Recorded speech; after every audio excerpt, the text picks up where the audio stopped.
llama, crazy, crazy aqua llama, super llama, dead llama, big fat mama llama, moose, moose, moose, moose, moose. Hello and welcome. I'm Jocelyn Slinger with my partner Ivana Tip, and today we're interviewing Camille Thompson and Jenna Williams.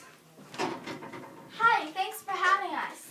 So you and Camille have traveled the world, but the most recent place you've been was Churchill, Manitoba. Please tell me about that. Well, it all started when we were driving, and all of a sudden our car broke down. We had to walk the rest of the way. Then we were sitting and taking a break when I saw an Arctic fox about 30 yards away. We started to climb the tree we were leaning on to observe the fox. Then it took our food and ran away. How did it feel to see the creature up close? It was amazing. The fox stayed there, so I started drawing it. After we saw the Arctic fox, we saw herds of caribou until they ran away. I'll show you the pictures at the end. So what happened on the way? Well, when we got to a clearing, we sat on a snow-covered log and observed the wildlife. And we realized the fox had taken our entire bag. So before wrapping things up, I have a few questions if you don't mind. Not at all. Okay, great. Jenna, what was the environment like? Climate and seasons. Did it rain a lot or just snow? Well, those are great questions. There are all 4 seasons there, but in the summer, the average height is about 65 degrees. The climate, snowy. It was an average of 25 degrees with a low of 1 degree and 10 inches of rain in a year. That is very interesting. Could you tell me why the Churchill Tundra is important to humans? Well, Churchill is important because it has a lot of freshwater lakes and rivers. If we didn't have tundras, we probably wouldn't have as many animals.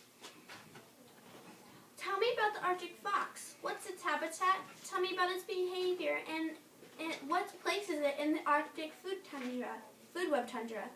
What did you find most fascinating? Well, the Arctic fox, cute little critter, looks like a big puffball with green, blue, or red-yellow eyes. It's about 18 to 26 inches and can weigh up to 17 pounds. It lives in snowy places all over Churchill. It digs a burrow where it will sleep. And the fox is a predator. It hunts lemmings, hares, and other small prey.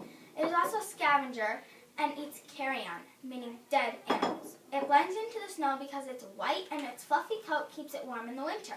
It also has foot pads on its paws that prevent it from frostbite. The ability to turn white is a structural adaptation that helps it blend in with the snow so it can hunt efficiently. The Arctic fox can live in negative 59 degrees Fahrenheit, and a limiting factor of the animal is that it depends on a few animals to survive. And if something happens to that species, it becomes a limiting factor. So Camille, what plants did you see? We saw over 100 different kinds of plants. It sounds like a lot, but there are over 400 different plant species growing in the tundra. My favorite is the cloudberry. Its scientific name is Rubius chamberis. It's a native plant and produces a reddish gold edible berry similar to a raspberry or a blackberry. You may know it's ripe when it turns orange. It's also known as the salmonberry, the yellowberry, the bake appleberry, the bakeberry, the mocha, the bake apple, and then the bakeberry. Bears enjoy eating these berries. Limiting factors of the cloudberry are temperature, soil, and whether the amount of sunlight is enough. They have small jagged leaves to discourage predators. Unique facts. They produce an edible fruit similar to a raspberry or blackberry. In the tundra, they have a very short growing season, so plants have to make the most of every minute. Not every plant gets pollinated, so you may see flowers with no fruits. They grow from a 2.5 to 2.5 centimeter, 1 inch white flower, and a creeping root-like stem. Sounds exotic.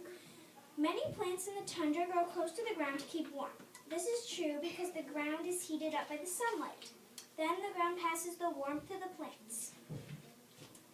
They They couldn't survive if they didn't use their short growing season to the best possible ability. Oh, I know there's the appleberry. I love them. How about land formations? Anything interesting? Wonderful. In Canada, the Canadian Shield slopes gently to the northwest and flattens out into the Hudson Bay area. This is covered by very little soil, spots of scattered tundra forests, rivers, and lots of little lakes. The Canadian Shield covers over half of Manitoba and gently leveled landscape of plains and plateaus. This biome has a long, cold winters and short, cool summers. The Arctic has low precipitation and dry winds. Wow, that's amazing. Are there any ecological concerns? Well, the polar bears are endangered due to their climate change. Their numbers are dropping rapidly because of global warming. The glaciers are melting and the polar bears need them to survive. And with less ice, they have fewer places to live. Why is that happening? Because the ice is melting and they don't have any ice to fish off of. So, Jenna, can you show us the pictures now? Sure. And Camille, did you love going on your trip? Yes, we both did. Wonderful. Have you been drinking my coffee? No.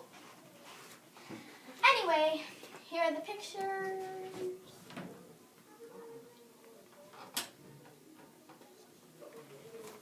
And here's my picture. Oh, you have a picture of the cloudberry? Yes, I drew one.